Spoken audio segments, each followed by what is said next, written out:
जी नमस्कार, news alert 366 देख रहे हैं आप। मैं हूं आपके साथ तेजवीर धनखड़। हरियाणा के गांव में चुनावी बिसात शुरू हो चुकी है। सुबह शाम दिन रात एक ही कार्य चल रहा है कि किस तरह से वोटरों को अपने पक्ष में किया जाए, क्या कुछ नए मुद्दे और किस तरह से जो है अपनी रणनीति तैयार की जाए, वो सब कुछ गांव में चला हुआ है। आज हमारे साथ यहां पर मौजूद है गांव कैमला से सरपंच पद के उम्मीदवार एडवोकेट रोबिन सिंह। उनसे सीधी बातचीत करेंगे, किस तरह के उनके मुद्दे रहेंगे और किस तरह से लोगों की सेवा का कार्य वे करेंगे अगर उनको जनता आशीर्वाद देती है। तो सीधी बातचीत करते हैं रोबिन सिंह जी से। रोबिन जी, सबसे पहले स्वागत है आपका हमारे इस खास इंटरव्यू में। मैं सबसे पहले ये जानना चाहूँगा कि जिस तरह से माहौल बना हुआ है चुनाव का हरियाणा में, अगर गांव की बात की जाए, पूरे हरियाणा में अब पंचायती राज चुनाव को लेकर ज़बरदस्त माहौल है। ऐसे में गांव कैमला भी इससे अछूता नहीं है। 10 उम्मीदवार लगभग वहाँ से खड़े हुए हैं। तो ऐसे में क्या कुछ आपका माहौल है, किस तरह की रणनीति आप तैयार करे हुए हैं?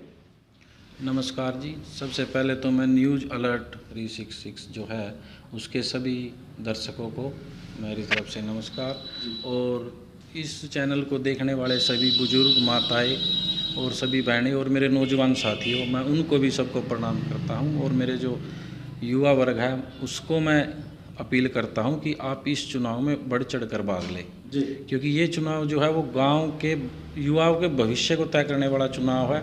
और पंचायती चुनाव जो है वो देश की एक छोटी संसद के रूप में जाना जाता है। रोबिन जी, आप जब तक हम देख रहे थे आपका नाम कहीं पर भी नहीं था उम्मीदवारों की लिस्ट में, लेकिन अचानक ही आप उम्मीदवार बने और आप चुनाव भी लड़ रहे हैं। तो ऐसे क्या कुछ परिस्थितियां बनाई, क्या आप बताएंगे? देखिए, आपके जो चैनल के माध्यम से मैं एक बात कहना चाहूँगा कि अब जब चुनाव की जो प्रक्रिया है ना, जो चुनाव की जो तिथि तय हुई थी, उससे पहले जो प्रत्याशी थे उसमें मैं गांव में सामाजिक रूप से मैं सक्रिय शुरू से रहा हूं। लेकिन चुनाव को लेकर के जो था वो मेरे मन में तो थी कि मैं गांव की सेवा करूं, लेकिन कहीं ना कहीं मैं थोड़ा सा उस चीज़ को लेकर के कि मैं अभी चुनाव में हूं या नहीं आऊं, तो मेरा मानना ये था कि मैं अभी थोड़ा सा चुनाव को देखता हूं पहले कि चुनाव में किस प्रकार की परिस्थितियां बनती है, कि कैसे प्रत्याशी आते हैं, उसके बाद मैं निर्णय लूँगा। गांव में जो सभी प्रत्याशियों को देखने के बाद गांव में एक बैठक हुई जिसको लेकर के सभी 36 बिरादरी के लोगों ने उसमें हिस्सा लिया, और वहाँ पर उन लोगों ने मुझे उम्मीदवार बनाने का निर्णय लिया, जिसकी मैं उन लोगों से अभी उनका धन्यवाद और उनको प्रणाम करता हूं कि उन लोगों ने मुझे गांव की सेवा करने के लिए चुना। और इसी के बाद मैं प्रत्याशी के रूप में आया हूं सरपंच पद के लिए। और गांव में जिस प्रकार का उत्साह है उसके बाद से बुजुर्गों में, नौजवान साथियों में, जो मेरी माताएं हैं गांव में, जो मेरी बहनें हैं, कि हमारा एक युवा साथी जो मेरे युवा हैं वो सोचते हैं कि एक युवा है जो शिक्षित है और एडवोकेट के तौर पे करनाल कोर्ट में प्रैक्टिस करता है, जो हर प्रकार से किसी भी ग्रामीण की, किसी भी मतलब किसी भी परिवार की हर चीज़ को दुख को समझने वाला एक हमें सरपंच पद के प्रत्याशी के रूप में मिला है हम लोगों को। क्योंकि वो लोग कहीं ना कहीं अब से पहले जो थे वो एक दुविधा में थे कि हम किसे चुनें, लेकिन जब से मैं इस प्रत्याशी के तौर पे इस पंचायत चुनाव में आया हूँ, उन लोगों को एक विकल्प मिला है। मैं जब डोर टू डोर गांव में कर रहा था तो मेरे को लोगों ने बड़ा अच्छा रुझान के साथ इसी बात को लेकर के उन्होंने मेरे को एक्सेप्ट किया कि हम लोगों को विकल्प मिल चुका है। रोबिन जी, जिस तरह से आप बता रहे हैं, आप सर्वसम्मति से आए हैं, लोगों ने काफ़ी सपोर्ट किया है, ग्रामीणों का आशीर्वाद आपके साथ है, तो ऐसे में युवाओं के लिए जो शिक्षा है, शिक्षा और स्पोर्ट्स, उस दिशा में किस तरह से कार्य करेंगे? तेजवीर जी, मैं जो अभी मैं बात करना चाह रहा था, आपने मेरे मन की बात को बिल्कुल सामने अभी प्रकट किया है।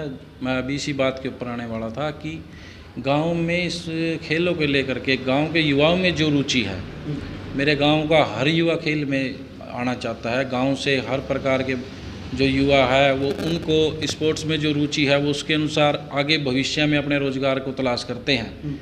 तो इस प्रकार से अगर मैं आप लोग पूरे गांव के जो बुजुर्ग हैं, माताएं हैं और मेरे जो युवा साथी हैं, उनका मेरे को आशीर्वाद मिलेगा और मैं इस गांव के सरपंच के रूप में जब चुना जाऊंगा तो सबसे पहले जो मेरी प्राथमिकता रहेगी वो गांव में सफाई के साथ साथ व्यवस्था के साथ साथ गली नाली बनवाने के साथ साथ स्पोर्ट्स को लेकर के, खेलों को लेकर के एक गांव के अंदर एक एकेडमी, जो स्पोर्ट्स एकेडमी बनाने का जो काम है वो मैं सबसे पहले करूंगा। मेरे गांव के युवाओं के अंदर इस प्रतिभा है, लेकिन उनको प्रतिभा का कोई अभी प्लेटफॉर्म नहीं मिल रहा कि वो लोग कहाँ जाए। ना गांव में कोच है, ना गांव में कोई स्टेडियम है, ना गांव में कोई एकेडमी है।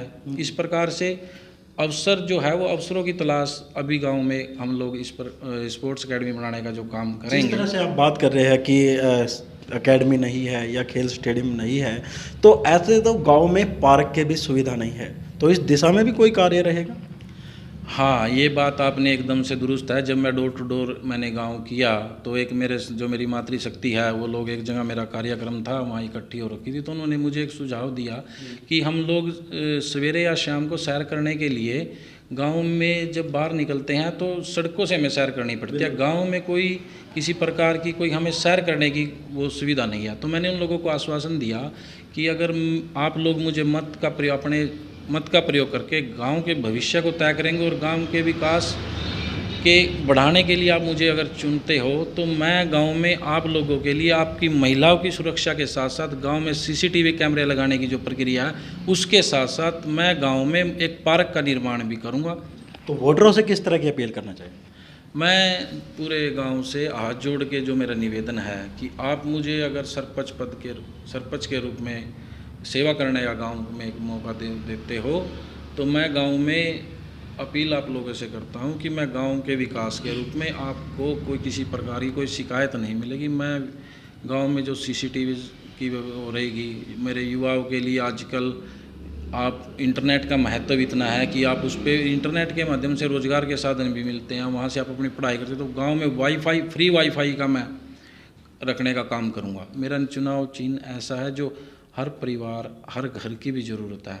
उसको बताने के लिए मुझे किसी के को ज़्यादा बताने की जरूरत नहीं पड़ती। मैं जब किसी को अपना चुनाव चिन्ह बताता हूँ तो वो मुझे अपने बताएंगे ये तो हमारे घर में है जी। मेरा चुनाव चिन्ह जो है वो सब्जी की टोकरी है जी। वो हर घर में प्रयोग की जाती है और उसमें एक जब हम संतुलित आहार लेते हैं तो उसमें उसकी ज़रूरत है। बिल्कुल, ये थे हमारे साथ robin Singh ji, advocate, Kamala गांव से सरपंच पद के उम्मीदवार, जिन्होंने आज इस साक्षात्कार में अपना मोटिव रखा।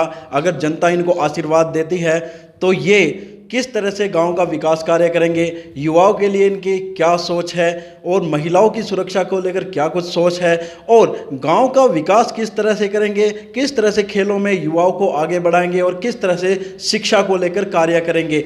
हम सभी इसी तरह से जितने भी सरपंच है या प्रतिनिधि है जो चुनाव लड़ रहे हैं उनके बीच जा रहे हैं, ताकि जनता को पता चल सके, ग्रामीणों को पता चल सके कि जो उनका उम्मीदवार है वो किस तरह से उनका कार्य करेगा, उनके बीच रहेगा, किस तरह से गांव का विकास कार्य करेगा और किस तरह से जो शिक्षा व्यवस्था है उसको दुरुस्त करने का काम करेगा और स्वास्थ्य व्यवस्था को दुरुस्त करने का काम करेगा। हमारा सिर्फ मोटिव इतना है कि हम हर सरपंच के पास जाए और जनता तक यह पहुंचाए कि आपका प्रतिनिधि कैसा है और आप किसे चुने, क्योंकि जब इलेक्शन होता है तो उसमें सबसे बड़ी दिक्कत यह होती है कि वो किस उम्मीदवार को अपना वोट दे, लेकिन वोट उस उम्मीदवार को दिया जाए जो सही तरीके से काम करे, शिक्षित हो, कर्मठ हो, ईमानदार हो और मेहनती हो। फिलहाल ये इंटरव्यू यहीं तक। इसके अलावा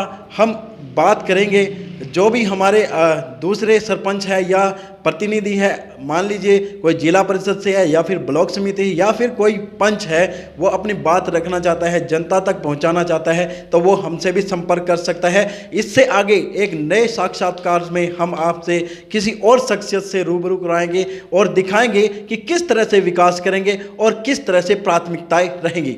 नमस्कार।